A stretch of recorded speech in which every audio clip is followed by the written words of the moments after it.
Yeah, the whole crew is in the building. Monday, it is game day. We got the whole Monday crew here. Fantasy Football Hustler back at you. We got fantasy news today. We got Bogard Scott free in the building, repping the GMM Network.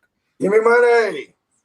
TD's in the building, repping the Fantasy Good Sports. So, what up, bros? Yeah. And IDP Iggy in the building, representing IDP Iggy's fantasy and betting, right? Or did I mix those two up? I'm back.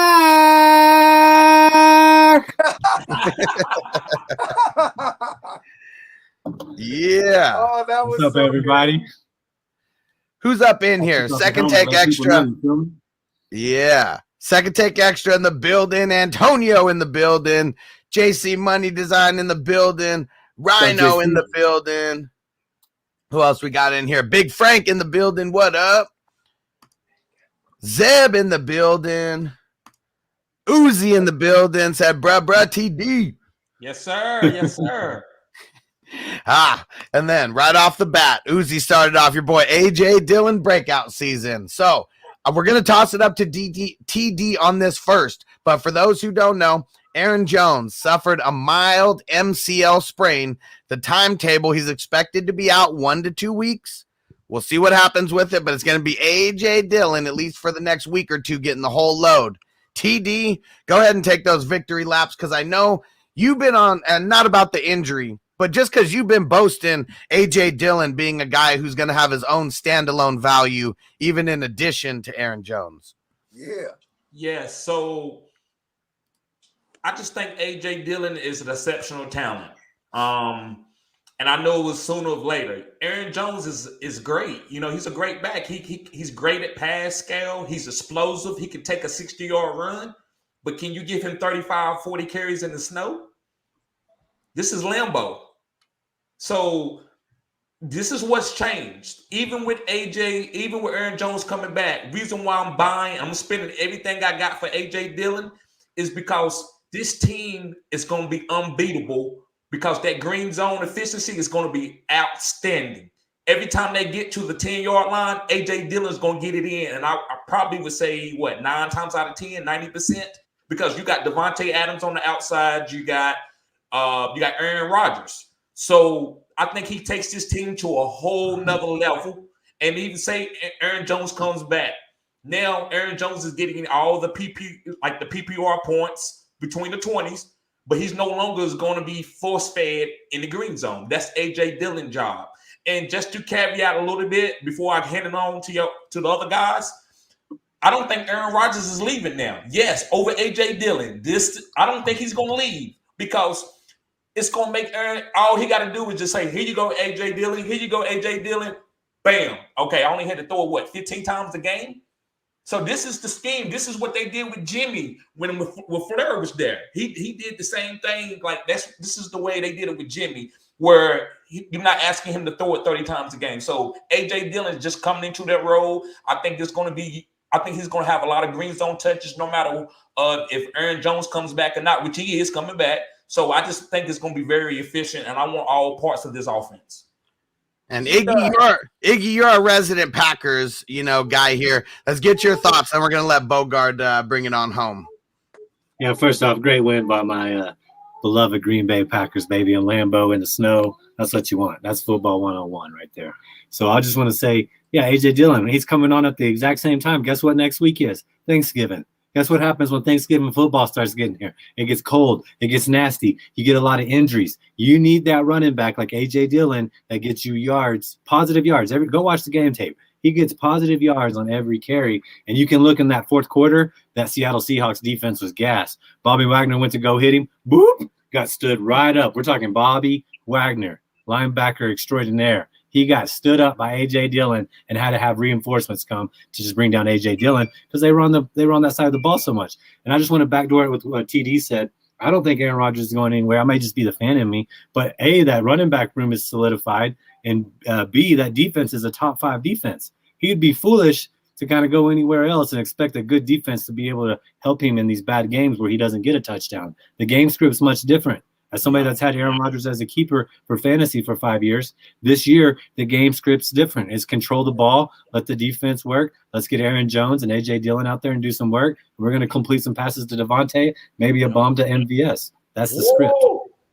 You know? Yep. So, and I will say this is Matt LaFleur, like trying his best to like kind of emulate what they had with the run game with Derrick Henry when he was in Tennessee. You know what I mean? Like, I mean, that was the first thing he did was draft, A.J. Dillon. Like, and people were raising question marks back then, like, oh, he needs weapons. That is a weapon. You know what I mean? That's an invaluable weapon, especially in this system where you need the run to open up the play action. There's no way, you know what I mean? And this is quite impressive with no Bakhtiari and a bunch of their starters on defense out. Like, this is the best team in the league right now, if you ask me. You know what I mean? Because they're not even at 100%. You know what I mean? And they're going to be without Aaron Jones probably. He's probably not coming back till after their Week 13 bye week, right? Because that would be foolish, right? Why would you? That's 2 weeks from now, so we won't have him until the bye week. By then, A.J. Dillon's he's already supplanted himself. Yeah. I also think. What's his next matchup? Minnesota. He's going to eat them up. You know. Yeah. I forget who they have after that, but yeah, this is the adversity this team's been going through. They're not even when they get hurt. Like, you know what I mean? They're like, all right, because they have depth in all their. They have depth where it matters. You know what I mean? Maybe outside receiver. You know what I mean? Yeah, I like, and they're still going to get Darius back one time later. Jair Alexander is going to be coming back. Like, this is Bakhtiari. Like I mentioned, it's going to be crazy. So the thing that's Rashad Gary said he's okay. Thank goodness. We got to keep an eye on Merciless. The edge rush they've been adding. We may have to go get Jalen Smith back. I ain't opposed to it. Let's just make it happen. 420 on the East Coast too. 420 over there. Let's enjoy it, baby. Let's smoke it up. Let's get it. So the thing that I like about the Packers right now is that even with Aaron Rodgers out, they didn't get their shit pushed in, and even though it was the Chiefs, and even though everyone was hating, we already know what the Chiefs can do. They showed it last night. So everyone who sat Patrick Mahomes because he had a couple bad weeks, shame on you. Yep. Shame on you.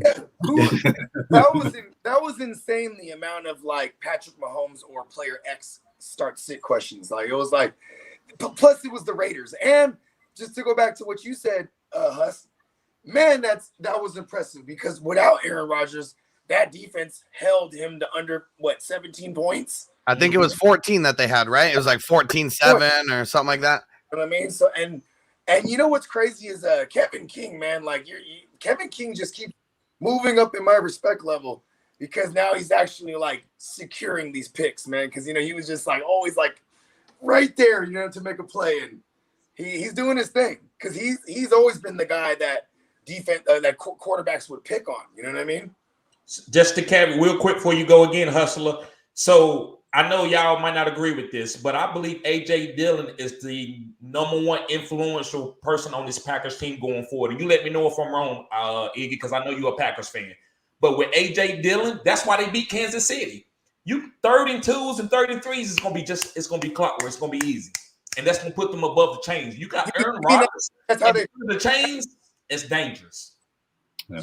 People forget he's a second-round running back. Go look at some second-round running back picks, and you could see some potential what might be happening up there. He's a go-to guy. He will be a go-to guy. People are like, why did they pay Aaron Jones? You need fresh legs in the running back, and then they can sustain a drive just replacing those guys. Aaron Rodgers may have to throw 1 or 2 passes, and they can get that 10-minute drive like they did against Seattle. It's all about the game script, the time of possession. That's what it's about. Schmitty, oh yeah, Preston Schmitty in the building. Get those Packers thoughts in. He came on a Q&A with us a couple weeks ago, Patreon member in some Hustler leagues and stuff. And yeah, he was, he's on the Packers. That's for sure. I agree with you, TD. He is like the spirit of this team right now. Thank you. Defense and running the ball go hand in hand, and they have a solid defense. And their run game is phenomenal, as it should be with Matt LaFleur. You know what I mean? When here's the one thing that I was always real confused about. I mean, as someone who wanted to see Aaron Rodgers get like another receiving weapon, I don't know why everyone thought, at least initially, that AJ Dillon was just going to come in and be nothing. Like literally, we've been seeing this. The Packers run a 2 running back system. Like I don't know why people don't understand that. Like it was always Aaron Jones, Jamal Williams 60-40 split. Sometimes even 50-50 split. Yep. Well, last year that was the thing, is because last year there was people drafting him over Jamal Williams, right? Yeah. Like people drafting AJ Dillon over Jamal Williams when Jamal Williams was the second back in the 2-back system.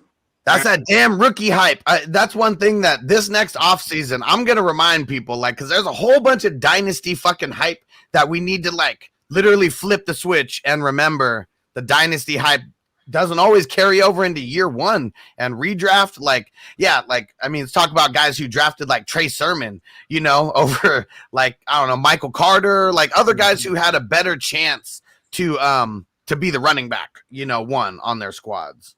You know what's funny too is I'm not opposed in redraft to drafting rookies. Just what's crazy is when you start drafting them over proven commodities. You know what I mean? Last year, I got Jonathan Taylor in the 5th round in a league and Gibson in the 8th and the 9th because they're rookies. And I went 0 R. That was my 0 RB last year, was taking 2 rookies hella late. Yep. Kind of worked, but the only time I think people are crazy who will draft anyone who is not drafted in the top 15 of an NFL draft. They're not a 1st round draft pick for me. Even last year on Clyde, I was so nervous about taking him in the 1st round because he's an end of the 1st round guy. Might as well be a 2nd round guy at that point. He's a satellite guy. He's not a bell cow. I'm sorry. Go ahead, Bogard. No, I was just gonna say Clyde's a perfect example that organizations shouldn't listen to the quarterback. They could have had Jonathan Taylor, for God's sakes. Fuck, they'd be so damn good if they had Taylor right now. They had AJ Dillon. They could have had AJ Dillon. I mean, shit, but they wanted Clyde. I don't want to give up on Gainwell. I can't drop him. Call me stubborn, but he's somebody drafted later. But the offense. I don't know what's going on in Philly, but I'm not giving up on Gainwell because I'm losing. You see these running backs dropping: Aaron Jones, Chase Edmonds, Josh Jacobs. What's his deal? I mean, these running backs drop, so you got to have depth at that position. That's all there is to it. And that's what 0 RB is. It's just for depth. It's just to more go ahead and don't bank on it. Because imagine if you had CMC and let's say what's another running back? Derrick Henry. CMC or Derrick Henry or Saquon. There you go. You struggling right now. You struggled. Yeah, or if you had Derrick Henry, David Montgomery combinations like I did. And here's what was crazy because 2 weeks ago on this show, we pretty much said the only safe picks that were made were Derrick Henry and Travis Kelce. Those were the only, safe 1st round picks. Hey, either way, I'll take full responsibility. I'm not taking responsibility for that. He's a workhorse. Fluky shit happens. I did it. Hold up now. My best ball. I did a mid-season best ball. I had the 101, one of the very few best balls out of 50 that I had the 101. And I took Kelce. Guess who's number 1 by a bunch of points? This guy right now, So, there's different strategies for different things, but you can't replace not getting hurt, man. That's just the bottom line. It's like I said earlier today on my podcast, 80% of success is showing up. If you can't show up, you can't give me any points. That's just the bottom line, Hey, So, but too, if I have Aaron Jones and no AJ Dillon, right, and I need wins right now, I would look to move injured Aaron Jones to the AJ Dillon owner. Just be like, here, man, lock it down and just see what I can get up out of him. You know what I mean? Because right now it's if you're a team that's 3-7 or 4-6, you're trying to skate one more L because then you're out. You know what I mean? Yeah. So yeah, Iggy, go ahead. Iggy, yeah, real quick. I'm sorry, Hustler. Iggy, real quick. Did you see Aaron Jones crying? Yeah. I read the report. Yeah, he went and talked to his family. He was crying. He went and talked to his family too. He thought it was a torn ACL. I disagree a little bit. It was an MCL sprain that could have been worse. I think he knew that AJ Dillon might take my job. I could be wrong. I'm I think he was. That's why he was crying. Most guys, like, you know, they like cry, but better. I like your version better. I don't, it could be hurt. It's also just like when you're kind of the guy like Aaron Jones is, and you might be out. You're not only losing your job, you don't want to let your teammates down, man. I missed 1 week of football, thank goodness, my whole career. That's all I ever missed, and I felt like so bad that one game.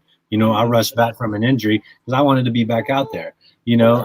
But I do think that he knows that AJ Dillon, is going to take over reps. I mean, he's been taking over more reps the past 3 games.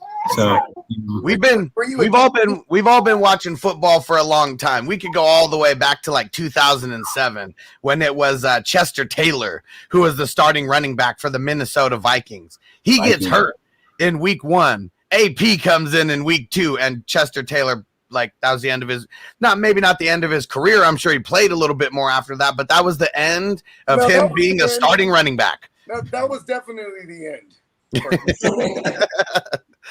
But literally anything like that can happen. I mean, Tony Romo comes in, replaces Drew Bledsoe. Even if Drew Bledsoe was healthy enough, once you get that momentum going, you're just going with the momentum. Well, look at the history. History repeats itself. Mm-hmm. Aaron Jones wasn't initially the guy. It was Jamal Williams. Yeah. Well, as a rookie, they were going to give him the shot. And then remember, he gets hurt. And then Aaron Jones gets hurt. Then they tried the Ty Montgomery experiment. Yep. Aaron Jones, then he gets popped for PEDs. And going into 2018, he was suspended for 3 games. But I was like, I had made sure I had Aaron Jones everywhere because he was set to be the guy. And here's one thing is that Aaron Rodgers, he doesn't say a lot. Like what's funny, when they asked him about Jordan Love, he didn't say he played well. He's he did, he tried his best. He kept it cordial on McAfee, right? But like whenever you talked about Aaron Jones, he would be, oh man, we love Jonesy. Yeah. He speaks highly of Aaron Jones and even AJ Dillon. Like when he said he got to watch the game at home, because he obviously had COVID. So he said it was awesome to see AJ Dillon, catching the ball in stride and do, he's pointing little nuances out because how I'm going to use this guy. You know what I mean? Yep. And I bet, as much as the receivers probably always pissed him off, if you have a good defense, you probably don't complain as much about your receivers because you're in games. And if you're in games, a guy like Aaron Rodgers can throw a team on his back for a couple drives at the end of the game and make shit happen. And that's why Tom Brady was so successful with the Patriots, because they were always in games, whether the offense sucked or not. Preach. Yeah. And shout out to is it Joe Brady? Who's the guy? Joe Brady. Brady. Joe Brady. Defensive coordinator. The defense coordinator. It's not. It's Joe Barry. Joe Barry. Yeah. He's the man. Fuck Mike Penton. He has the same personnel as Mike Penton did, and Mike Penton just had them as like one of the worst, if not the worst, run defense ever. And I know this because I physically in person watched Mostert put up 200 on them. You know what I mean? And this just always went on. You know what I mean? Devandre Campbell is a new addition though to that squad, right? Iggy? That is true. Yeah, but they're dropping their safeties back. They're putting the linebacker core is better. That's I love Blake Martinez, man, but he would constantly be making tackles 6-7 yards back. You need that Campbell. You need those. We call them thumpers in the business. You need those guys that come up and just thump that line and move that line back and get to the guy. So, and that's why a lot of people kind of hate on Blake Martinez, because I know in the fantasy world, he's a stud, always like a top 5 guy. But when you talk about to real football heads, man, Blake Martinez is a bitch. So you mean you got to be able to separate those two? Yeah. I think the Packers tried to beat when they looked at Jalen Smith. They're like, let's bring him in since we don't have Martinez anymore. You know what I mean? Jalen Smith is just a different version of Blake Martinez. Exactly. He's lost a step this year. Yep. Shout out to everyone who's leaving comments in the chat, starts and sits, stuff like that. We're going to get to those a little bit towards the end of the show. But Schmitty, he said Packers are looking legit with the championship caliber defense. Definitely makes a difference. Something we haven't had in a while. Keep in mind, it's without Jair Alexander and Z Smith. Without Jair Alexander, that's the craziest thing to me right now, how good they're looking. Yeah, and think about this, too. They've actually played some teams. You look at their schedule was whack. It was soft so far. You know what I mean? you look at Tampa Bay, their schedule's been pretty soft, and like they just lost to the Saints. You know what I mean? Like it doesn't. I think the Packers are legit. They're legit. You know what I mean?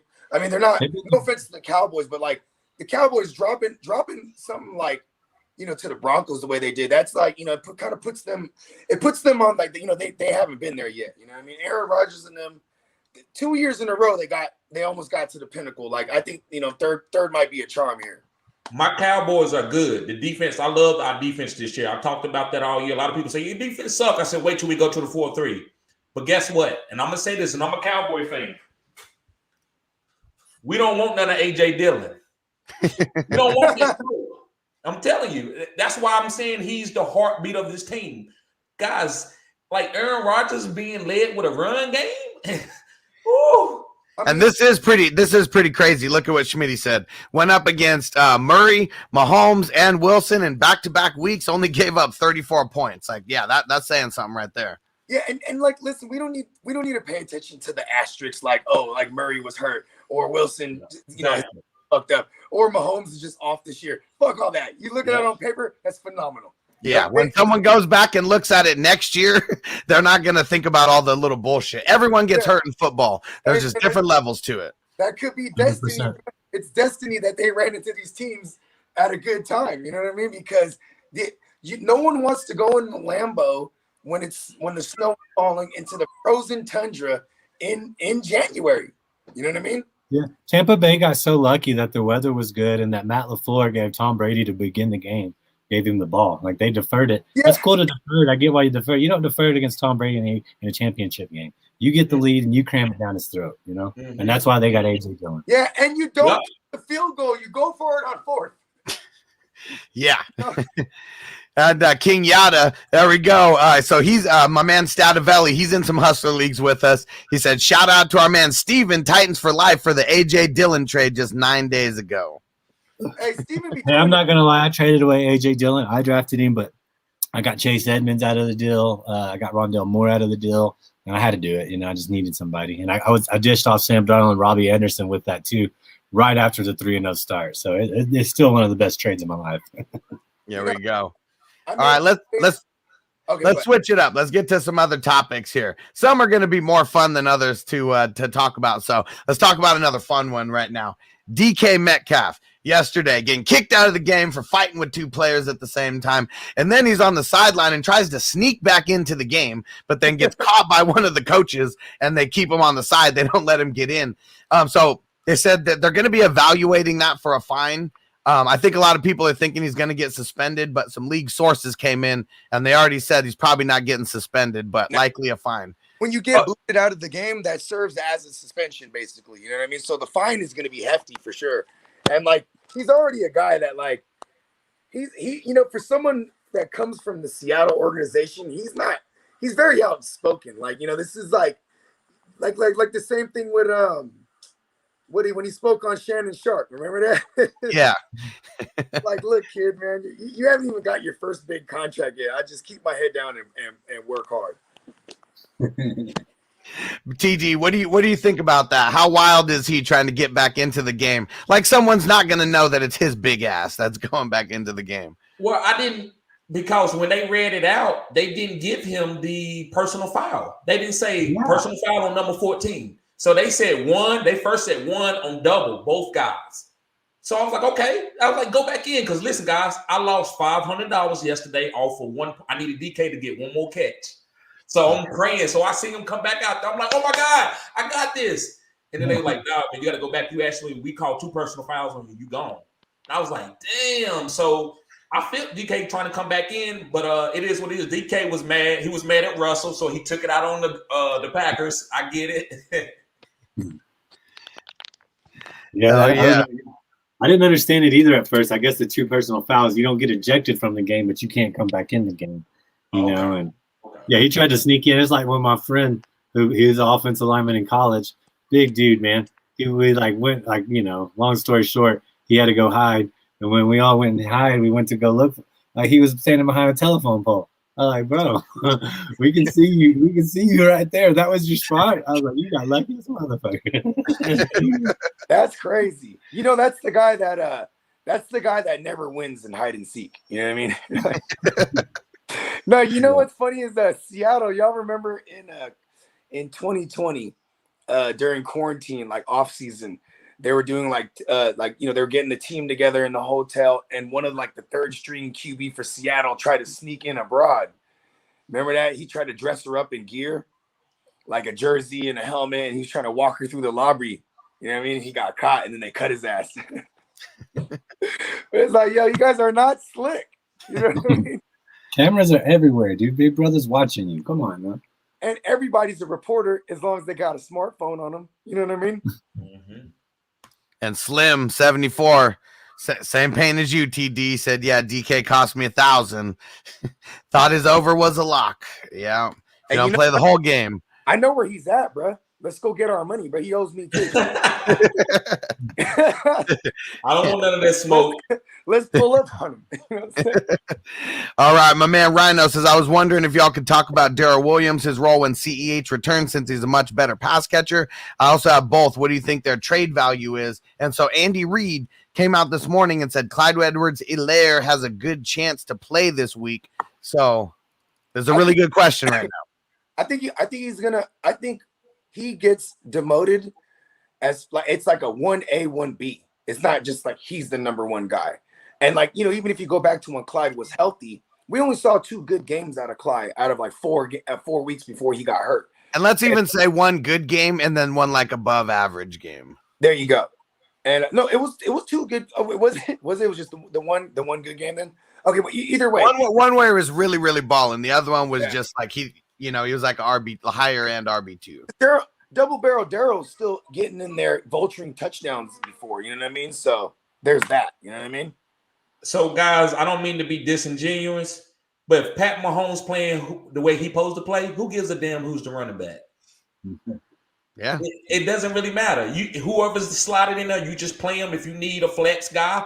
But this team, when Pat Mahomes is going, Darrell Williams is okay. But if you try to ask Darrell Williams to carry this team, he's a different back. So is CEH. But I don't think they actually drafted these guys to be go-to guys. So when Pat Mahomes is hot, you play all these guys. You play Travis Kelce. You play Tyreek. You probably can play McCoy, and you can play CEH and Darrell Williams. And they're more or less asking for like a fantasy outlook. So like, what do you think, Iggy? Like, is Darrell Williams even going to be viable once CEH comes back? I think that's what Rhino 21 really wants. If you're looking for trade value, trade D Williams right now. His value's high right now. It's the highest it's going to be right now.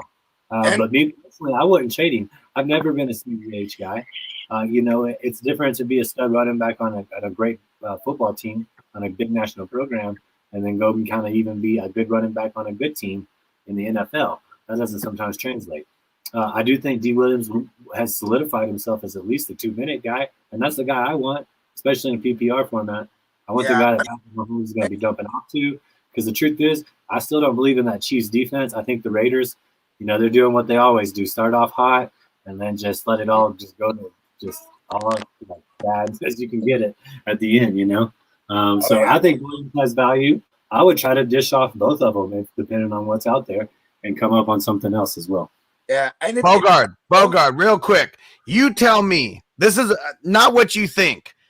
What's the Bogard move in this situation? Trade them both, package them up, trade them, and go right after.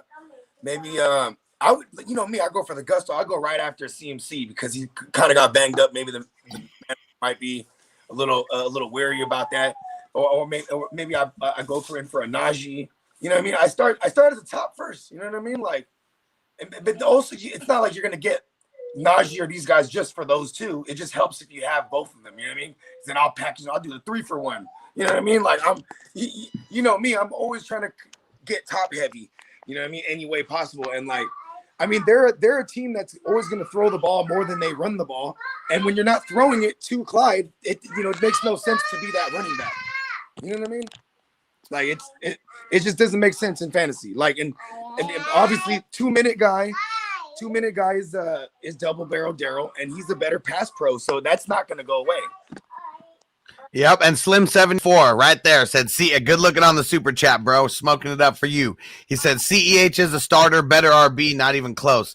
I think Andy Reid is going to figure out how to use both guys to their strengths because CEH, the experiment of him being a workhorse back, although it was probably at the wrong time because they were a passing offense, it just didn't seem to work. Didn't seem like they were using them the right way all the time. So I just think it's going to be more of a 50-50 split, at least close on the snaps, maybe 60-40. But they're just going to figure out how to use both guys. And CEH, not the best in pass pro.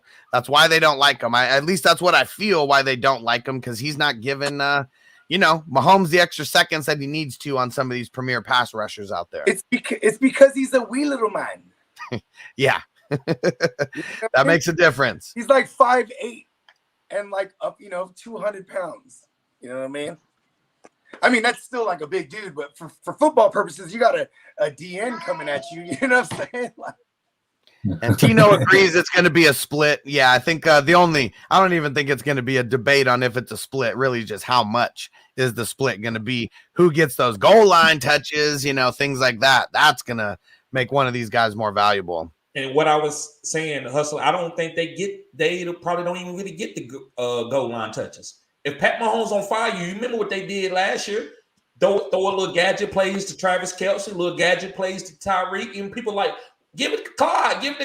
Yeah, that's why I was kind of saying, like, those guys got value, but if they're not getting all the green zone touches, at least an opportunity when they go down the field, then why would you want to have those guys? So I agree with Iggy. I would kind of trade for those. I would trade those guys because it's just not getting enough work for me.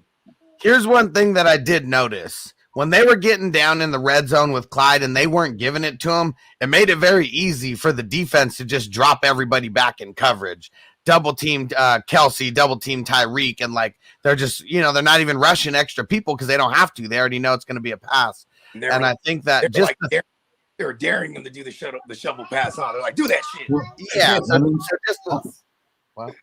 All the praise on the offensive line for the Chiefs. It's not that great, but they are big, so they can control the line of scrimmage and move the ball. It's just I don't know where the value is going to be. That's why I'm bundling it up. And guess what? The Chiefs still haven't had their bye week. So if you can dish off 2 running back and get somebody that's already had their bye week, more kudos to you, because now you don't have to eat that week. So that's the problem. But if you can get rid of both players, trade them both away for something, package them up, and get rid of 2 bye weeks, they're kind of like when you're trading them away, it's almost like it's 2 players into one. That's the way I think of it, So I definitely want to be on the, moving them both away versus bringing them both back. Because, the bye week's week 12. So right now we're still in week 10. Next week's week 11. So, yeah. We got the playoffs coming up. Starts in a couple weeks. Week 14 is the last week for most people, so you better make some moves now. We got 4 weeks, and if you're gonna move a Darrell Williams or a Clyde, it's got to be this week because you don't want anyone to see it, and it's this mess that's like a split of 50-50 split, and they just vulture each other. Get rid of that before we see it. And then who asked about it? My man Chase asked, hey, fellas, did you already touch on Russ? Who wants to give some thoughts on Russ? I just think he came back a little bit too quick. Combination of the snow and his broke-ass finger probably didn't make anything better. I just want to say, Mr. Unlimited, my ass. I'm scared. I usually don't get scared or anything. I'm like, oh, he's going to be fine. I'm stashing him. I'm nervous. I'm almost willing to, and I love DK. I want to trade him. I don't know if Russ is going to have that touch. It's the feeling, the way he dropped them balls when he throw it deep, the way they come in, the accuracy on it. If he don't got that, this is what I was saying, guys. This is the oxymoron. I was like, please put Geno back in the game. Please put Geno in the game. The way he was getting the ball, like that last week, the way he was getting the ball to DK and Tyler, seems like he had learned how to get them the ball. Russ, it seems to me, if you got DK, I think Tyler will be okay. I don't know if he's going to give the ball to DK. I think that's why DK was angry. He was like, you're not even giving me the ball when I'm open, Russ. It ain't that we know you're a little rusty. So to me, guys, I'm going to go ahead and say this real name. I'm going to pass it on to the other guys. I think DK could be a sell high guy. And I say he's high because his name value. I'd rather go and get rid of DK and get a receiver that has a healthy quarterback, because you get ready to go into the playoffs. If Rush don't never hit that ceiling, then DK and Tyler's value is going to kill you. But real quick, so before we pass to someone else, are you saying you don't think it's going to be because his finger's not going to get back to 100%, or you just think really is that it? Is it just because his finger's not going to be back to 100% probably before the season's over, fantasy season? Well, this is what I want to say, and I'm not putting anything because I love Russ. That finger injury might be a bad injury for his career. Find your Bible, son. Go look around there. I hope not. No, I hope not. Yeah. I hope not. But it just scared me. I'm like, because even everybody Russ, can do it. I'm not worried. Before, but never seen him do that. It didn't look like Russell Wilson. Not even a rookie Russell Wilson. I mean, even with the game just to not get shut out, that last little pass, that last target to DK that he had, Russ still was putting things in the vicinity. I mean, the accuracy was off, but that's obviously the finger. I'm not worried about Russ. Okay. Long term, you know what I mean? But maybe immediately, yeah, I can agree with you. Maybe just if you want to jump ship on DK and all them, I'll be honest with you. I'm about to send you an offer for DK, but I'm not. You can't sell it high because I'm. You got to find someone that can do that if you're. You know what I mean? Like, because DK's still DK. You know what I mean? Like, maybe they tell Mr. Unlimited, hey, you rushed you back. You know what I mean? I thought that all that I was thinking, he's got pins that just came out of his fingers and all that. I thought maybe the cold makes it a little bit worse. Like when you're in the cold, it makes every little injury just like that much worse. It just makes it flare up a little bit. So that's all I thought it was, with the combination of a little bit of a rust. But Iggy, what do you think about Russ? And what do you think about Russ? Real quick, I mean, I trust him. I hope it's not career ending. I believe in Russ. He takes care of his body, I think. I just think he rushed it playing against Green Bay. And if you watch that game, Green Bay was able to bring pressure with 4. They spied with Campbell on, I would say, I haven't repeated the game film, but watching it last night, about 60% of the plays, meaning everybody else was in coverage.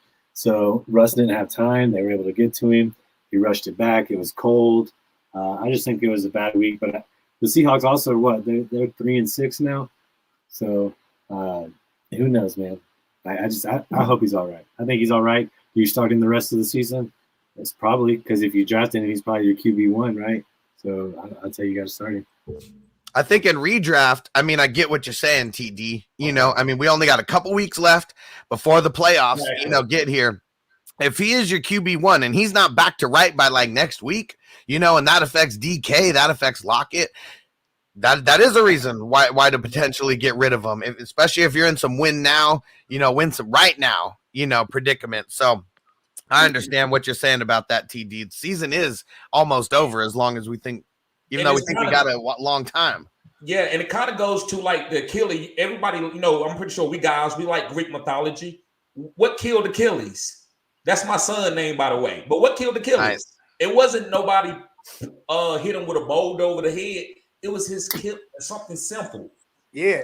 And so I'm not wishing that, but it just made me think of that because I'm like, I don't know. Maybe I'm overreacting. Maybe I'm just upset because I expected a little bit more out of Russell. So I'm hopefully out of context. Hopefully I'm just being a little bit too. I'm worrying a little bit too much. Well, Russ, he puts passes where very few people in the league can put them. We can even go into my intro video and you see that pass at the end where he like puts it perfect there for Lockett, to lay out with it. And that's like, you got to have the touch. Yes. Every one of his fingers and his thumb is very important for that pass happening. So did you just call him Rust? I said Russ. He's a little rusty right now, though. I thought you called him Rust. I was like, oh, that's hard. Not yet, but he might be. If he comes back rusty next week, that might just be his name. It's called Rust Wilson. All right, let's get into some other stuff here. All right, TJ Watt. Okay, for everyone who is freaking out about TJ Watt, we still may need to freak out about him. But they said the knee and hip, the injuries, they came back negative, so he had the MRIs and stuff done, still hella sore, that they said that as of today, when this news came out, they don't know how much time he's missing, if any. So we're monitoring this all week. Iggy, you upset? Yeah, I mean, I have him in more than one league. You know, he's my captain. I got to replace him, but you don't get rid of him. If nothing else, you just bench him and wait. But if it's not serious, he'll be back. He'll be the Steelers are 5-3-1, sitting second in the AFC North. Everybody in that division lost or had a bye week. He's going to be needed. Highsmith is playing great, but he's going to be needed. I don't think Pittsburgh. I think they missed the playoffs if they don't have T.J. Watt. T.J. Watt is the heart and soul of this team. When he's rushing the passer and getting, with Big Ben not being able to throw the ball downfield, they can't get any wins if they're not getting short-sided fields. So T.J. Watt is huge. If he's not healthy back on his team, ready to go into this playoff run, maybe I'll lower my expectations with the Steelers defense and some of the offensive players too. And I'm not even going to say lower expectations. Abandon your expectations. If T.J. Watt is the straw that stirs the drink on that team, if he is not there, the entire morale of the team is down because their best player on offense or defense is not playing. He's the best linebacker in the league. He took a pay cut to sign that, even though he was the highest paid defensive player in the league, that was a pay cut because he hits the open market. He's probably worth close to double that with this new TV. 180 million probably. Easily. Yep. Easily. When he's on the field, he's the best player on the field, offense or defense, more often than not. Yep. That's why Iggy beat me. I just got to throw that caveat out there. Thank goodness. Come back. Dude, such a beastly week. You know what, man? I think that's just a Watt thing, right? Because, JJ was always banged up too, man, because they just play hella hard, bro. You know what I mean? Yep. When they hit that's getting into a car crash. We already know that, and he's taking some of the brunt of that too. Yep. And then did you guys see the play that actually happened? And so it was I don't know who it was, looked like a lineman, was tackling the QB, and then the whole pile kind of moved, and he went into it, and they just smacked knees. Like his knee just went smack right into his lineman's knee, and it was ugly. It was ugly. Yeah, it was like that, right? Like he had all the pressure on it, and he kind of pushed into it. So, yeah. What up, David? It's going down, bro. He said I may have smoked too much and started Colt McCoy, thinking that he would get me at least 10 points, but joke's on me. I feel him when he says that, but also I want to point out you can never smoke too much. Oh yeah, definitely not. Sometimes we buy the hype and we forget. That's just bad decision making. That's all that was. That was just you could have done that sober, because they're. I mean, and now Kingsbury is hinting that Murray could be out again Sunday. Thanks for hopping us into that. Good segue. So Colt McCoy, he suffered. It was just a pec strain, is what they said. And so if called upon on Sunday because Kyler can't make it, Colt should be healthy enough to play. That's the news on Monday. I don't like hearing stuff like that for Kyler Murray. But who do they got next week? They got the Seahawks. This is a big game. Yeah. Well, the one reason why he's not going to play, and I like this actually. Don't bring Kyler back too early. He's a small guy. You don't want Kyler running around out there injured. So when he comes back, guys, you're going to be able to play him, put him in the lineup, let him go. So they feel like they got control of this division, or they're going to be able to get in the playoffs without using Kyler. So maybe they don't get number one in the division, but they figure they can go to the playoffs, at least be a wild card team. So why do you come back and try to win games with an injured Kyler? Then he goes into the playoffs injured like he did last year.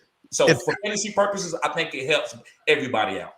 What's insane is the Titans beating the Rams last week. It's like it gave Kyler 2 extra weeks from coming back. They won last week, even though they lost. Even if the Rams win this week, they're still tied at the top of the division, and they beat the Rams. So they're still, holding the cards right now. Yeah, and they don't play the Rams again until the end of the season. So, I mean, at this track, Kyler should be healthy, by that point. So, but here's another thing I want to point out.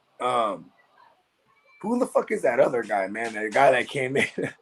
I ain't never heard of that guy in my life. The guy that came in after Colt McCoy. What was his name? Let me go see. Name. That's. I mean, he wasn't memorable. So Chris Streveler. Streveler. Okay. Yeah, that poor guy. More like Chris Struggler. I like it. We'll allow it. Oh, yeah, and there we go. Kyler has the bye in week 12. There you go. I forgot about I didn't know when their bye week was. I knew they didn't have it. So just makes sense. You sit him this week, and then he's not coming back till week 13 anyways. So I think we already better be planning right now that he's going to play, and if he does happen to play, it's a bonus. Yep. And let's see what else we got here. Okay, for the Dolphins, since we're talking some QBs, Tua is starting this week versus the Jets. So got him in there for a nice, easy matchup. Jacoby Brissett, day-to-day, but they say that his knee injury is not serious. So this is Tua being healthy enough to come take the reins back. Hey, man, I want to share something with y'all because this is the type of fantasy shit that be happening to me. So a motherfucker, shout out to my man BWB, Blitz with Blake. I'm playing him in the DX league, right? And he leaves Tua in there because he's kind of checked out. I mean, he still sets his lineup, but he was like, there's no QBs out there. So he started Tua against me. But this motherfucker, I'm laughing because he's not even going to start, right? Then he comes in the game, and that shit just, I'm like, man, I'm on the verge of losing this week. Yeah. And I'm like, that's the type of shit that happens to me. Yep. That's awesome. I love it because we're in the same league together. I love it. I love hearing stories. That's not the Ma'Khia Bryant league, is it? No.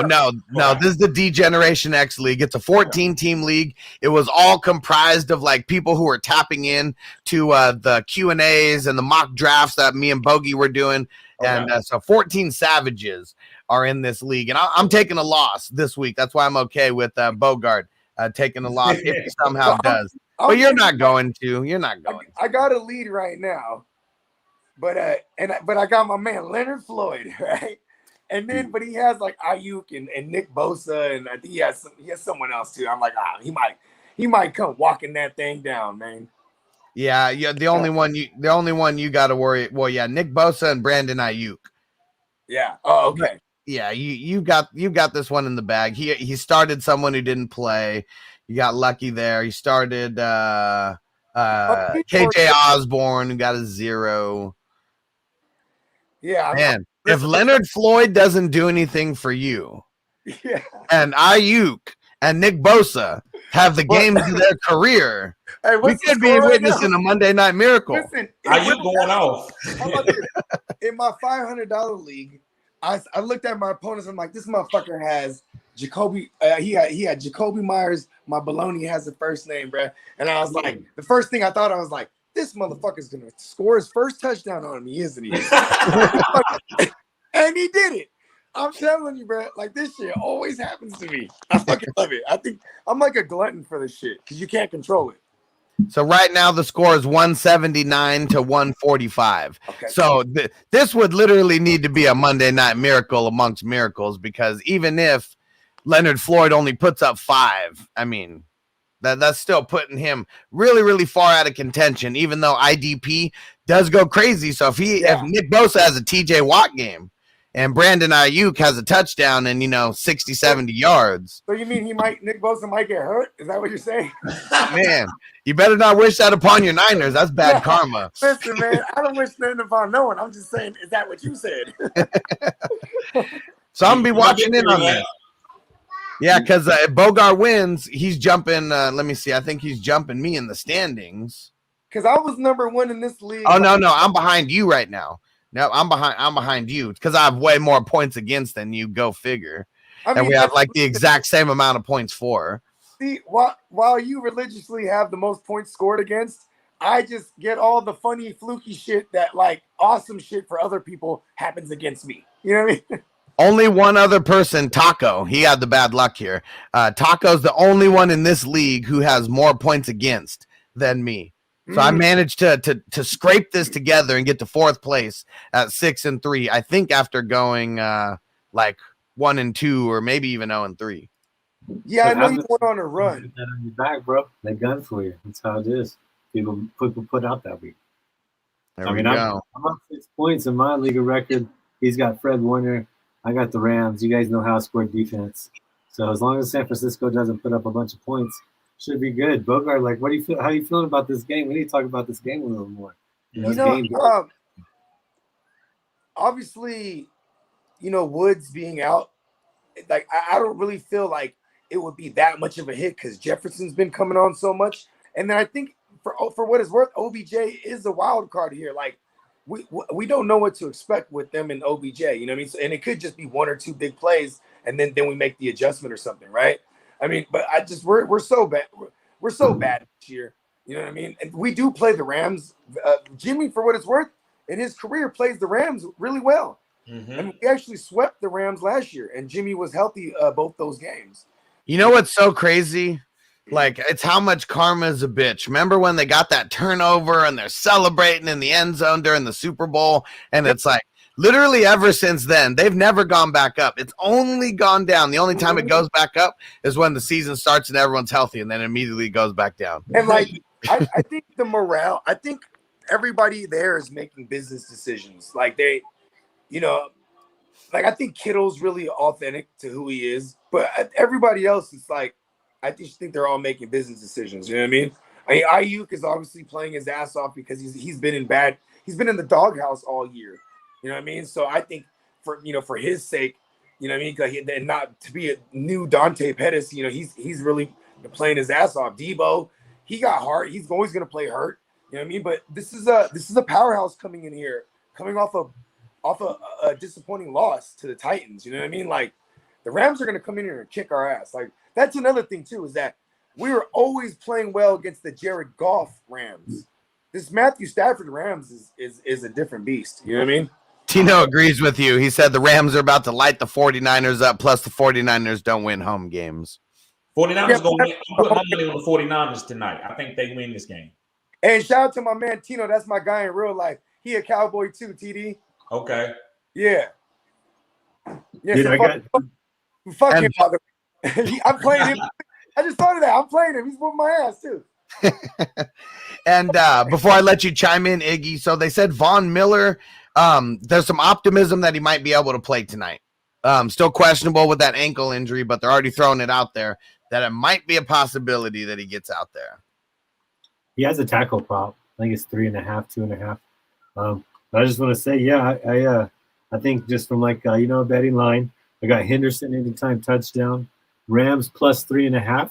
So just in case they do lose, I don't think they're losing by much more than a field goal. They're gonna win by a touchdown. They'll cover and that. Then, the Van Jefferson over 34.5 yards. It's the same game parlay for plus 215, baby. Damn, that's it? 34.5 yards? Well, I teased it now. I teased it on the same game because you're asking three things to happen. That's always hard. But I teased it to 34.5 because I think he'll go well over. I think the Rams will win, and Henderson's a stud. There's no reason he shouldn't be able just to go right up the gut against that defense, Fred Warner or not. But I just guess I say that to say the same things that you guys do. This is going to be a tough game. It's a divisional game. You don't really – there's not too many secrets between these two guys. So, you're going to get the best of the best. The Rams are going to be pissed off. They could play like the Cowboys did against the Falcons. Or you don't ever know. Jimmy G could get 3 touchdowns and 300 yards and make everybody shut up for a week or two. Hey, what's Jimmy G's passing? What's his yards set at? Because he is coming off of back-to-back 300-yard outings, and those two games, the common denominator is that he's had Kittle back. You know what I mean? So this still though, I'm not saying he's gonna do it. I'm just curious what his line is. I'm looking for you right now. I got it. Jimmy G 254.5, negative 115 standard prop. I'll probably take the under on that. I think he's good for like 220, 230. You know what I mean? Because we're going to try to run a ton. You know what I mean? You know what is crazy is that we started targeting Elijah Mitchell. Maybe we do that more this week. Yep. Because all that's connected to Jimmy, right? So other than that, I don't think he's throwing for 300 on this team. I'm telling you, I think San Francisco is going to whoop them this week. I think Matthew Stafford comes out and shows you, like, if you put some pressure on me, I'm gonna show you what I used to do in Detroit, and I don't think they win because you got to think this is a revenge game between Kyle Shanahan and Sean McVay. He stole Matthew Stafford from him, and he called him and said, "Look, bro, I got Matthew Stafford right here." Y'all didn't hear that story? That was a true story. Yeah, no, I remember I heard that story from you first, and I went and looked up. It's legit. Like it was a race to get Stafford. Yes. It was kind of like the Little Giants when they had to rush to go get Spike. Right, yeah. And so it's kind of the same thing. So I feel like Kyle's okay. And he was like, okay, you got to get him, but I'm watching my team. I'm a better coach than you, man. Everybody think you're a better schemer than me, but you're not. So he coming after him today.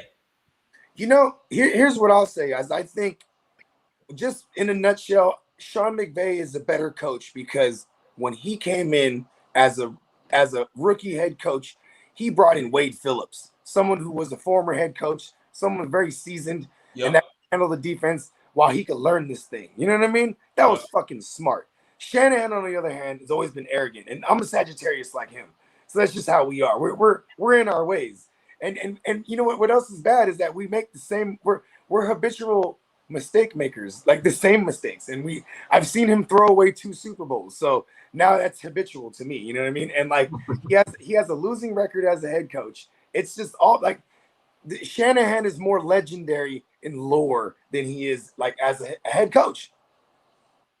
Yeah, from a 49er fan. Yeah. All right, so real quick, couple other pieces of news here for the Steelers. Minkah Fitzpatrick tested positive for COVID. We'll see how that goes. They didn't say anything about him not being vaccinated, so I'm assuming he is vaccinated. Chase Young out for the season, torn ACL. Iggy, what do you think about him? I know he was pretty disappointing, like from a fantasy standpoint, but maybe just from an NFL standpoint, things you may have seen on tape. What were some positives from him this year that we may not have seen? Well, I'm telling you right now, Montez Sweat, Jonathan Allen, they're not in the top 25. And Chase Young not being there because he's drawing double attention. Tight end, tackle guard, tackle running back on almost every pressure situation. So expect those numbers to go down. Yeah, from a fantasy perspective, he wasn't there, but he was garnishing a lot of attention, and that's going to go elsewhere. Somebody else is going to have to step it up on that defensive line. Washington played Tampa Bay tough, man, and they didn't have Young for half of that. So if they can overcome, if any defensive line can overcome it, it's them. Payne's going to have to step it up. There are going to be some interior people that are going to have to step it up. But it sucks, man. It just sucks because he's an exciting player. And I think if Washington does make a run, just think about what he did for them in their last run, getting the touchdown. And he's exciting to play. So from exciting to watch. So from an IDP perspective, it kind of sucks, even though he wasn't putting up points. Yeah, and I also want to say too, Ron Rivera, man, like he always knew how to scheme against Brady, man. He's actually beat Brady, I think on every time he's played against Brady, he's beat him. Except for last year. Huh? Last year they lost to the playoffs. Oh, except for last year, I forgot about the playoffs. But it was a great game. It was a great game. Except for the playoffs, you're right. Yeah, it was a great game. But he's beat him twice with Cam. And then he beat him this time with Heineke.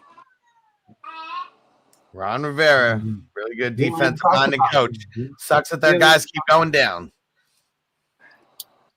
But speaking of Cam, we'll just throw it over to him real quick, who's supposed to be taking most of the first team snaps this week, which was, we could have already expected that. I didn't expect him to get in the game, though, and do what he did. Oh, he was new. He was like, look here, Taysom Hill. I'm going to show you how it's done. He do it so good that you get the job back. And you know what's funny is I think he felt so much joy that it was almost like he felt like he was a kid again because his voice reverted to like before puberty. He was like, that's not true, Bogard. It's because it was too loud. You couldn't hear him, man. You know what though? He was trying to do the thing from the Warriors, the movie. Oh, okay. I'm back. You know what I mean? Okay. Yeah, but still, that's what I assumed. But it's funny because I must have watched that shit like 83 times today. Because it was just all over social media. I was watching it 3-4 times in a row when I see it because I'm literally laughing out loud because I feel his joy. Yeah, he is like so joyful. Can you say joy? No, yeah, dude, you could just tell he was so happy. I was happy. It was great to watch, and then to come back and watch all my Robbie Anderson picks and best ball finally get some kind of juice. I was like, "There's a heartbeat, baby! Boom, let's go!" Because I was bold on one of Alex's show, and I was like, "This is before they got rid of Teddy B." I was like, "This defense is so good, they can win this division." Turn around, they're only one game back, and this defense is lethal, man. And if Cam's there, watch out. He's going to give them that surge of life that they needed, bro. Like he said, no, my personality is too loud. You know, who I am is I just draw too much attention, and people like me too much to be a backup to Mac Jones and not be a distraction. Well, guess what? Now he's not a distraction. Now he's back on the team that he's the best player they've ever had. He's the best. He's the player that took them to a championship Super Bowl, won a conference championship, and he comes in and scores the first touchdown against the best team in the NFC at that moment. It's Cam Newton, man. The NFL's better with Cam Newton. He's won it in the community college level. He's won it at the D1 level. I mean, I would love to see him win it, but you know, if nothing else, maybe he gets some comeback player of the year award or something, man. If he gets the Panthers to the playoffs, him and CMC healthy, watch out with that defense. Watch out now. Iggy, he's not better than Steve Smith though, but I agree with a lot of that you said. He's not a better Carolina Panther than Steve Smith. But you know what though? He's Pepper's got too, but I bow to the Carolina man for sure. Listen, I love Steve Smith, but Carolina, he is the face of it. Like Cam Newton he's the one. I mean, obviously they went to the Super Bowl before and lost it, but still, like Cam, you know, he was that guy for like 10 years. Like I'm trying to remember when did Cam get there? 2010, 11. 1-2 with Von Miller, so 10 years ago, 11 years ago now. Yep. Yeah, and like okay, yeah. So maybe he dominated for like 7 years out of that because I know there was some couple hurt years there. You know what I mean? And like you know what I like it. He got the dreads. He got the Mufasa theme going on, like with his lion mane, and you know what I mean. He's like it's gonna be fun again. And I like this for CMC a lot because the way when you look at listen, I'm not saying Cam Newton's going to come out and start stretching the field to Robbie Anderson, but I think everything short is going to be highlighted because, you know, that's how he was in New England. That's all he got. I think Belichick saw that, so that's what they highlighted. Everything came quick. I think to Ted Ginn, he could throw some bombs to Robbie Anderson. That best ball Robbie Anderson. That was like 3 years ago. You know, because you know what it was too was that shoulder. Remember, he had the shoulder a couple years ago. Since then, he don't got that big arm no more. Everything looks like it's throwing downwards. That's what's crazy. I mean, I'm hoping he's rejuvenated here. You know what I mean? And maybe it ain't just from older age and taking all the wear and tear. You know what I mean? Yeah. And so I saved that one for last because I knew we had to talk about Cam a little bit and his crazy ass game in there. But before we switch and we start doing some Q&A, so don't forget the way we've been doing it, guys, is at 4:20 Central Time. So that's 5 minutes away from now. That's when you're going to be able to put in the your questions. We're not really going backwards. It's too hard to keep up. But we're going to do about 15, maybe 20 minutes of questions and answers. So get ready to throw those in. But my man King Yada, oh yeah, my man Statavelli, he said he's in on the app on Super Draft. So I showed him about this today. He was all about it. I mean, he's all about daily fantasy in general. But when I told him how, it's legal in all 50 states, he's in Arizona. It just barely got legalized there, like at the beginning of football season. Yeah. He's like, how long I've been wanting to do this. Like, so he wished that he knew about it, a little bit before. But yeah, you guys got to get in on this. Literally all of us on the panel are coaches. We all got links that you can get signed up on. It's all in the description of the video. For everyone who's watching on my channel, I'm throwing my link in the chat right now. Anyone who gets signed up on a $20 subscription today, you're getting 10 extra entries into the signed Darius Leonard jersey giveaway. You get into the $50 tier, you're getting, let me see, what's that? 2.5. So you're getting 25 entries into the giveaway. You get into the $100 tier, which you need to get on. 3 out of the 4 of us here, we're on the $100 tier. Bogard will be there real soon. I think he's just got to win one of these contests. But I just took first in a contest yesterday. Ramondre Stevenson. Who else did I hit on? Had Elijah Moore in there. Had Mason Rudolph in there because he was a crazy double multiplier. So anything that he did, he automatically got doubled just because he sucked so much. And he ended up doing better than Tom Brady did yesterday because Tom Brady was only a 1x multiplier. He scored twice the amount of points that Tom Brady scored. That put him at 400 yards because Rudolph was 200 yards and 1. So, that made him 400 yards and 2. You know what I mean? There you go. That's a good game right there. So, yeah. We got to be on it, guys. The link's in the description. The link is in all of our YouTube channel descriptions right now. So go get signed up. There's a free tier, a $20 tier, a $50 tier, a $100 tier. Get on any one of them. But the higher you go, the less amount of players you're going against, and the higher the payouts are. Don't just download the app. You can't get into the subscription contest that we're telling you about with literally just hundreds of players. I've never came in first ever on DraftKings. I came in first yesterday. There was only 300 and something, well, maybe 500 in the contest. Can't even remember, but that felt good, even though the payout wasn't crazy because it was the cheapest contest out of all of them. Now I'm going to have the stones to play my crazy lineups in all of these contests. So check out this commercial. We'll be back in a couple minutes, and go get signed up right now. Links are in the description. In a world where hope was fading and isolation was growing between friends, family, and fun, and people began to yearn for a better way to earn. Okay, we've had enough drama in recent history. It's time to reconnect, kick off the game, and play to win cash and prizes. SuperDraft Pro is the official fantasy partner of Caesars Entertainment. Yes, that's Caesars. This isn't your grandmother's bingo night. Imagine the exciting chance opportunity of Las Vegas, only bigger, in the palm of your hand. And imagine the energy of the crowd and the love of your favorite game, connecting you and literally every single person you know playing daily fantasy sports, all while getting paid. This is SuperDraft Pro, and you can stop imagining. Experience it for yourself. Simply download the SuperDraft app and sign up by creating an account. Be a player, or be a coach building teams of players with a range of membership packages that suit your level of interest. And guess what? We know, and you probably know too, that this is a multi-billion-dollar industry with roughly 60 million people playing in North America alone. So, what's new or different about the SuperDraft Pro that's actually a game changer? That's an easy answer. And I literally mean easy. The SuperDraft app is super user-friendly, so playing is easy. So when you play, your chances to win can be easier than other traditional fantasy sports games. It's also set up to level the playing field with our exclusive patent-pending games, which allow you to pick the players you like and the players you trust. This is your draft, your way. See? This really is changing how the game is played. And it's even a game changer for business, because not only can you get paid to play, you can get paid when other people play when you become a SuperDraft promoter by sharing the app. Making money doesn't have to be a grind. Turn your business based at home into your home-based playground, getting paid to play, having fun, wherever you are. Because this virtual model is high speed and low drag, SuperDraft Pro plans to eventually capture the imagination of the world by going global with a simple, proven business that never sleeps. Join the fun. Play, get paid, and tell everybody.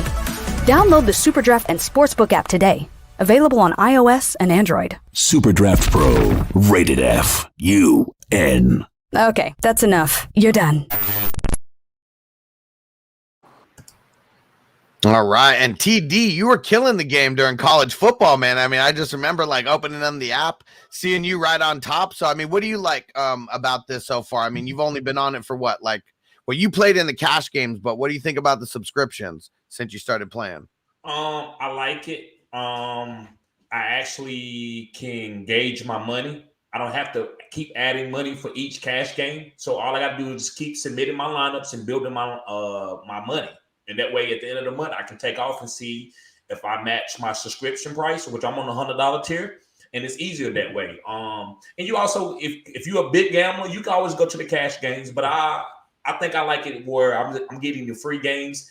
And I can just make money off of that instead of just having to put in $20 to try to win 30. That's just a lot. So I love it, man.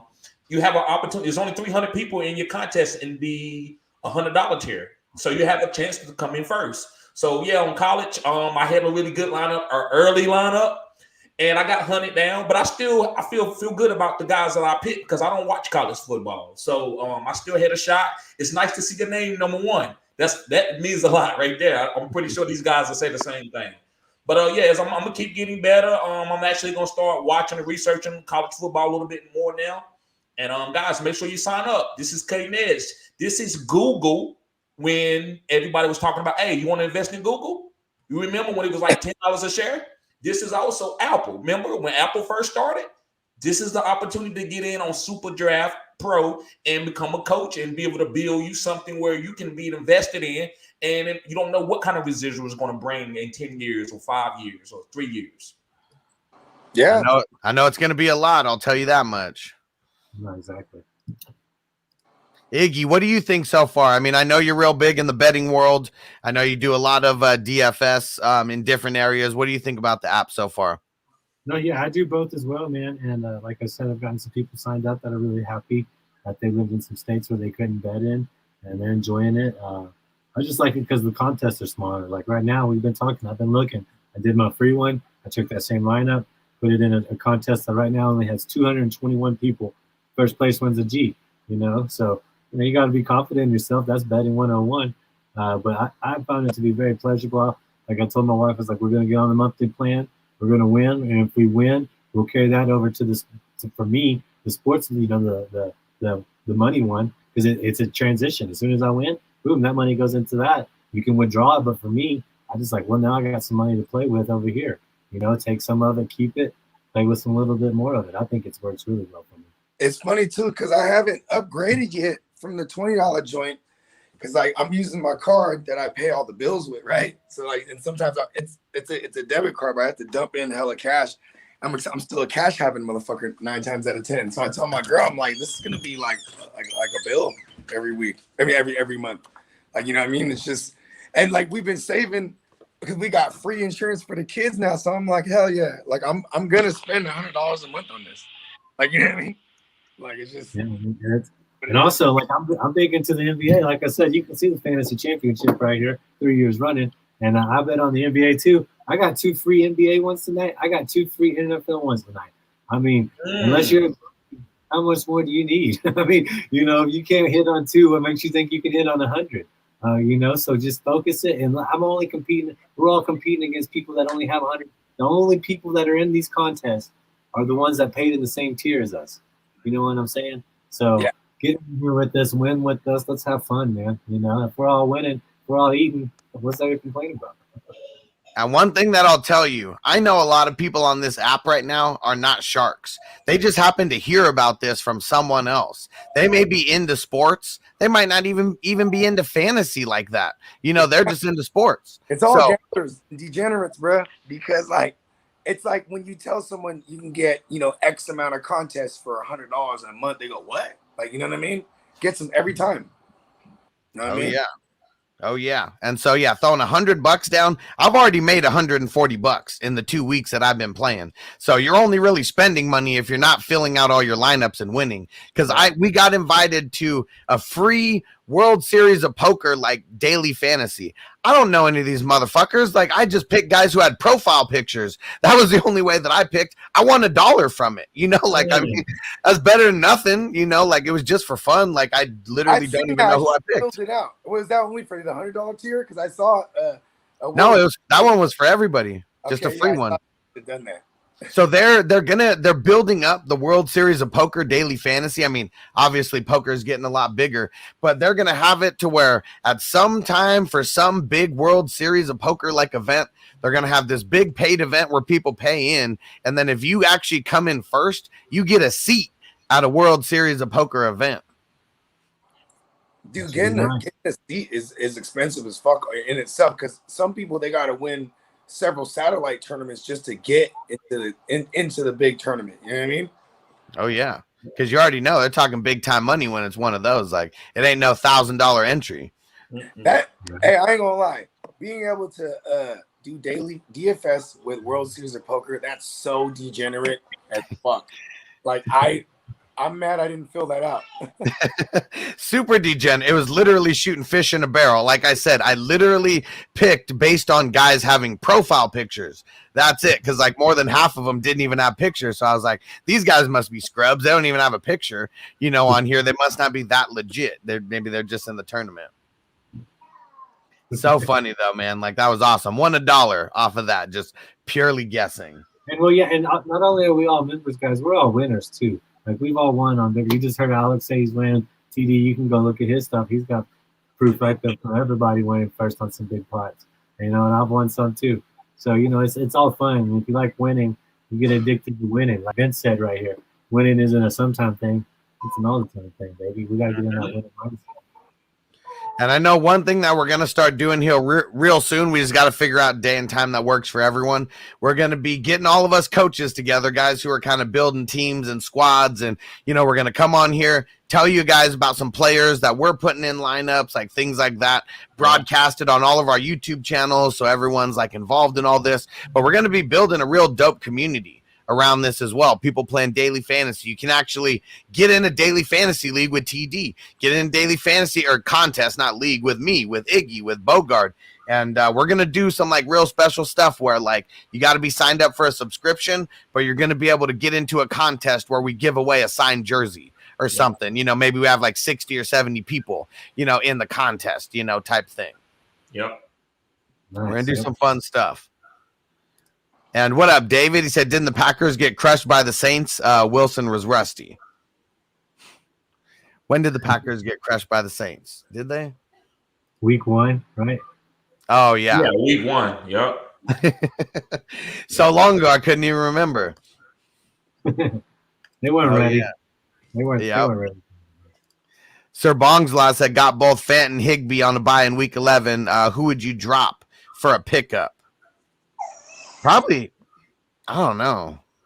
Both of them? I just drop both and just start fresh with a new tight end. Like neither one of them have really been, too viable for you. Wait a minute. Oh wait, this next week I was like, week 11. Yeah, week 11. I would hold on to Fant, but do what you need to do. What about you, TD? I would say drop both. I would say I will hang on to Higbee just because of the Robert Woods injury. But right now, I can't give you a guide who to go pick up because I don't know really. I'm not looking at your lineups and stuff. Or your waiver wire. So that's a question that maybe Hustle can get to you on Patreon. But I would definitely try to hold on to Higbee just because this is an efficient offense and it's a green zone offense. And I usually target streamable tight ends with teams that score a lot. Now we don't do waivers until obviously you got to get him in before Wednesday. But I will change my answer if Higbee somehow balls out tonight because Woods, is out. Because that may make a difference. And I said I already know who to pick up. Just wanted to know who to drop. Okay. Yeah, wait. Ask me tomorrow. Come back on the show tomorrow. We'll see what Higbee does. But as of right now, I'm saying Higbee. But it's all based on really how he does tonight with Woods being out. And Nick Von B, what up? Shout out to the 420 crew. Said, how about them Cowboys defense yesterday? If you played them, I know they killed it. Yeah, I know that much. This defense is very opportunistic. They going for turnovers. So I like this defense going forward. I think you hold on to them if you in the DST league. Make a claim, TD. How many INTs is Diggs gonna get on the season? 12. Yeah, I mean, definitely on pace for more than that right now, or at least right around that. He's on pace to break the record held by Night Train Lane from the 50s or something, man. Yeah. The longest football. Yesterday. Yep. Yeah, let's see. What is it? 14 in the season. And damn it, I mean that was in 1952. So what was that? 12 games too. 8 games. Woo! And that's when they were throwing a bowling ball. It was before they had the traditional pigskin we know and love now. It was a rock. He jumped over. He was going by their practice one day and seen them practice, and he knew he was probably the fastest guy. So he jumped over the fence and said, "Guys, let me race your guys." And that's how he became Dick Night Train Lane. And that's awesome. Yeah. That's awesome. Yeah. I love the history. I love it. And it's crazy. I mean, Diggs, he's only, 2 games that he hasn't gotten an interception. That's it. Pretty insane. And then he's already doubled up. And then one of those other games he had 2. So yeah, right now he's on pace for 15.1111 interceptions. So that's cool. It'd be cool to see break. Yeah, I mean, what did we say? What year? 52. 52. Like, yeah, we're 70 years. 70 years. This has been a record. Yeah, Hey, did y'all know Big Night Train Lane killed somebody on the field too? No way. Yeah, he was the first guy to kill. They quote unquote kill somebody on the field. Yeah, it was a guy. It was a wide receiver. Because Big Night Train. This is when he used to tackle like this. They can't do it anymore. Oh, straight punching you. Yeah, he will try to lift your helmet up and hit you in the throat. And he hit a guy like that, and he didn't get up. Didn't they call like necktie tackles or something like that? Yeah, he was the guy that's how he tackled. He said he went tackle, he'll let you run by, and he'll jerk you from your pads, like the rule that they made horse collar. So pretty much every rule that I mean, this is 1952. So I mean, every rule that they've made, it might have stemmed from him. Yeah. Hey, legacy right there. That's insane. Hey, listen, I will say though, it won't be good for his ego if he breaks the record. Well, it never is. I mean, Cromartie, you can go back and look at Antonio Cromartie. Like, I mean, he set that record, and then it was like, all of his kids, like it was like 7 kids or something was stemmed from like, that year or whatever when he was going on the road. Like, that's how wherever his kids live, those were the years that whoever he played that season when he was balling. He got a vasectomy too and had those other I was about to say. He had a vasectomy and had 3 kids. It was 3. It was 3. Oh, 3. Okay. That's insane. Like, talk about some strong swimmers. Being in shape, baby.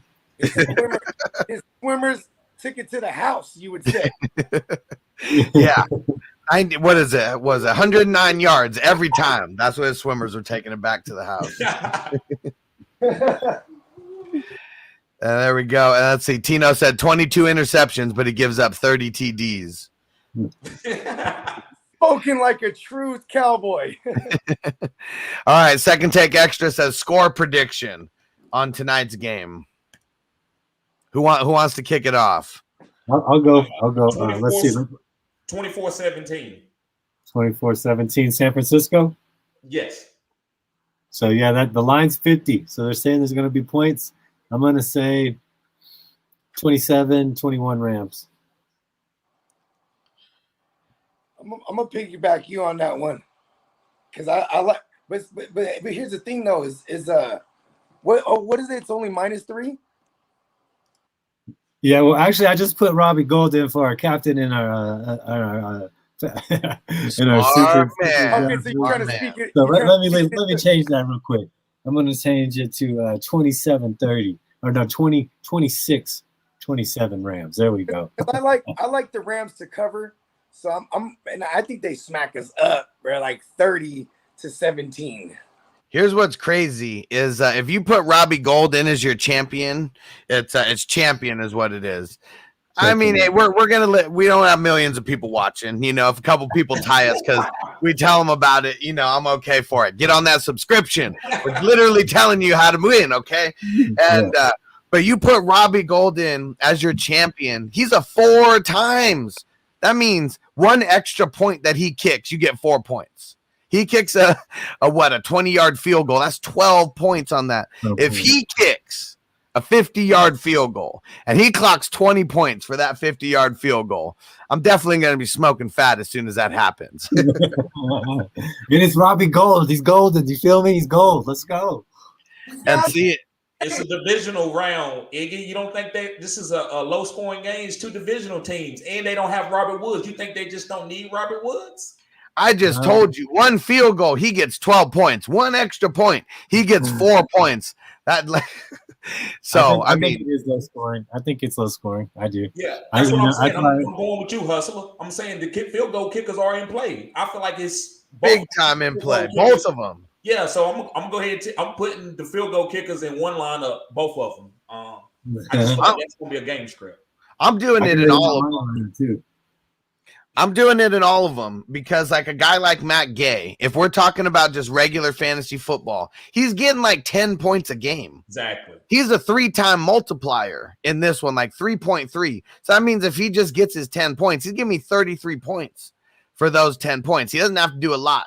And so that's why the kickers, It's only on the games like this where it's on one game where you can put in the kickers. The big slates, they don't do that.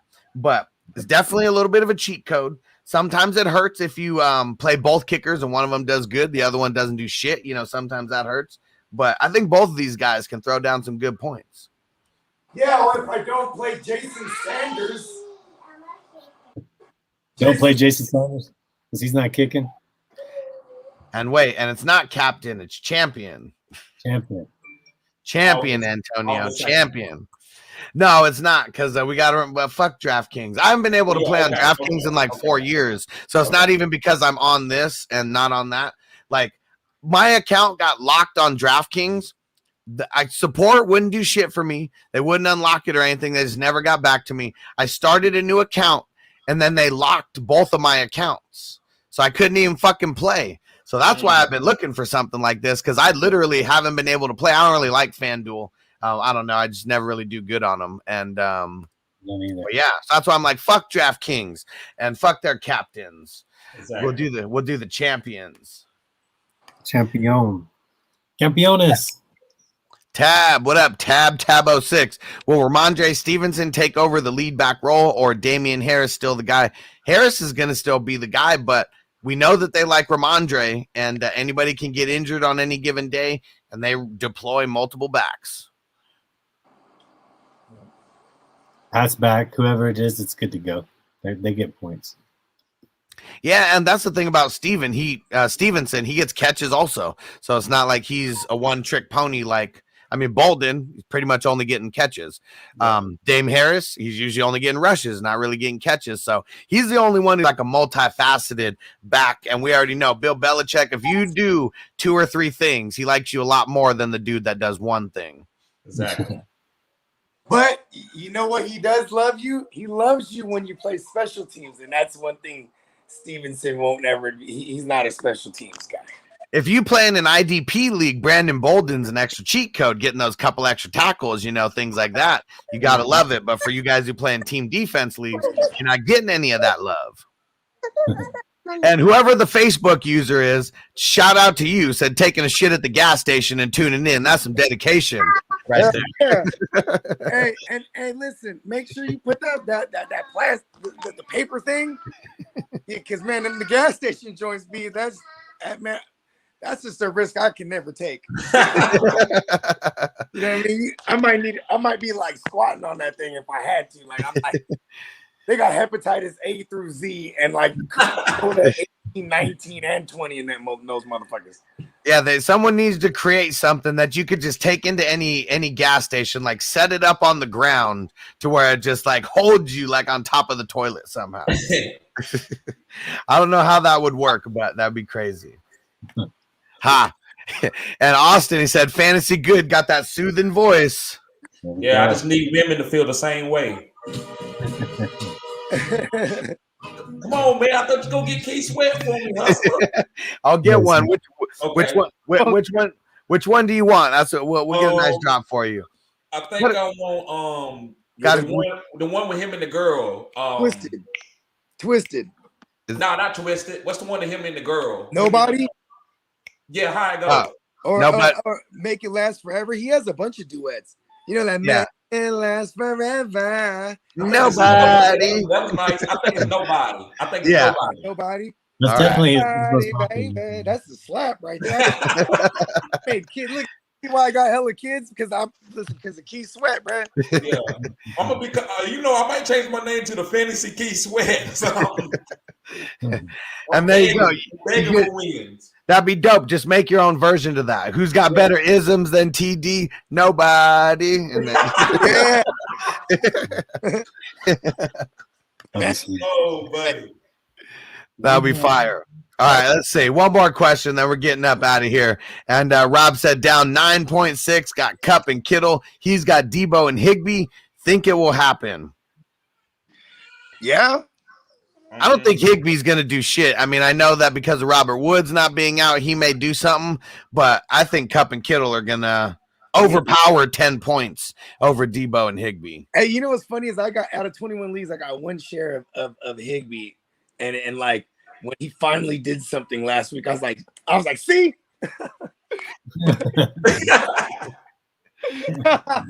I think it was like I think he had a touchdown week 1, and I just been throwing him in there.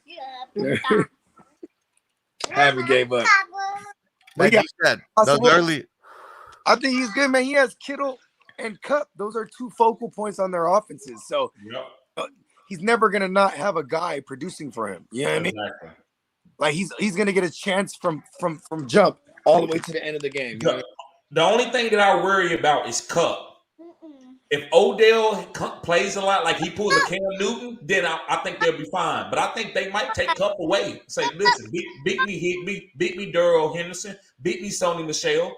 I'm not gonna let Cooper Kupp beat me. If they do that, I feel like that's the game plan that I would have as a defensive coordinator. And I would, but if ODB, if he could come out there and play and get a couple targets, they make the defense play it safe, respect everybody, then maybe they can come out. Do you think he jumps into like 60% of the snaps? I think he plays something like maybe 40, 45 tonight. Yeah, tonight. OBJ. 30. Yeah. You said OBJ. Yeah, OBJ.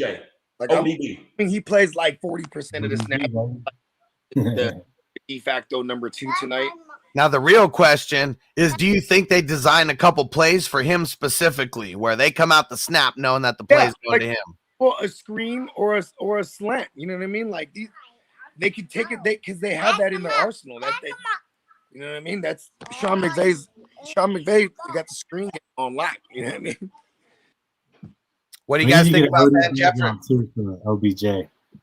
What's that? Say it again. We need to get an ODB drop for OBJ too. If he does good tonight or does good in the next one, I don't like creating guys drops. Not good drops. If it's a guy we're gonna make fun of, like I got this one on here still, and even though he sucks, it's just funny to throw up. Oh my God! They killed Kenny, you bastard! So like anytime we talk about Kenny Golladay, we can get something like that going in there. But yeah, it all depends. All right, go get it. I hear the sound. Like, listen, we got to get him an old dirty bastard drop. ODB says a bunch of fire shit. Yeah, we just got to find the right one. Well, what do you guys think about Van Jefferson tonight? So he's a 1.9 multiplier for in Super Draft Pro. I like him. He's gonna be in my lineup. You know what I mean? Yeah, he's in my lineup right now. Yeah. Yep. I think he's a guy that has a shot for a long touchdown tonight. Because I just feel like the defense is not going to respect him. The Niners we're susceptible to them splash plays down the field. This goes back to week 1 with where Quintez Cephas was like catching bombs on us. Week 2 when Quez Watkins was doing like just all year. I can go on and on. All year we've been giving up these splash plays to receivers, Van Jeffersons and yeah, the secondary is not that good. That's a glaring weakness for the 49ers. So, oh yeah, Josh Norman or not, it doesn't matter. Yeah, we suck. All right. I think it's time to wrap a bow on this. We don't have any more questions, and appreciate you guys tapping in with us. Let's just round robin it. So we got a bunch of people watching on YouTube, but we got a bunch of people watching on Facebook who may not be tapped in with us on a normal basis. So Iggy, why don't you tell everybody where to find you at? Yeah, man, absolutely. Thank you guys for joining. It's Iggy's Fantasy and Betting. If you're watching on the YouTube, just please go click subscribe for me. But everything you need to find is at iggy'sfantasyandbetting.com. You can check out my podcast 5 days a week. We got articles coming up, waiver wires, player prime, my rankings, how I did on my betting. After I do it, I should leave my bets after that. You want to pay to see what I'm doing. Go sign up for the Patreon. That's on there too. So it's all right there on Iggy's Fantasy and Betting. If you're looking me up on social media, it's IDP Iggy or Iggy Fantasy and Betting as well. Thanks, guys. TD, tell them where to find you at and where to subscribe. So, guys, go to any social media platform. I'm on there as Fantasy Good Sports, as you see on the screen right here. Fantasy Good Sports, no spaces. And also, guys, if you want to show support to my channel, go to OnlyFans. And no, I know that made it sound a little crazy. I'm not taking off any clothes. It's fantasy football content, just trying to be a trailblazer. So go show support and get cutting edge content. Like I was on AJ Dillon. I talked about starting Antonio Gibson along with Hustler this week. So if you want that type of cutting edge content, go follow me on OnlyFans. Bogard, tell them where to find you at. Yes. The usual Earth is my turf, and universe give me money, give us all money, right? And you can find me at the GMM Network on YouTube, and yeah, man, you know what I'm saying? Always a pleasure. The Monday shows are always fun because it's the beginning of the week, but we're closing out a football week. You know what I mean? So, you know what I mean? It's always a pleasure working with you, Hustler, TD, Mr. Game Day. You know what I mean? We get it. Yeah. And we got a Q&A starting in about an hour and a half. Going to do the Q&A leading up into the game, and then we've been streaming a little bit into the game as well. So make sure you tap in. Going to be talking about some super draft lineups that we're putting in last minute. I just submitted a lineup right now. Shit's going to hit. I already know it's going to be real fire. So tap in. We're going to talk about some more players, talk about all the upcoming contests, you know, and then talk about waivers. Let's talk about some IDP waivers, some offensive waivers. We don't need to talk about starts and sits later tonight, but yeah, we got a lot of things to talk about some Monday Night Miracles that we need to happen. That's why we all need to tap in. See you guys there. Peace out. Peace. Peace.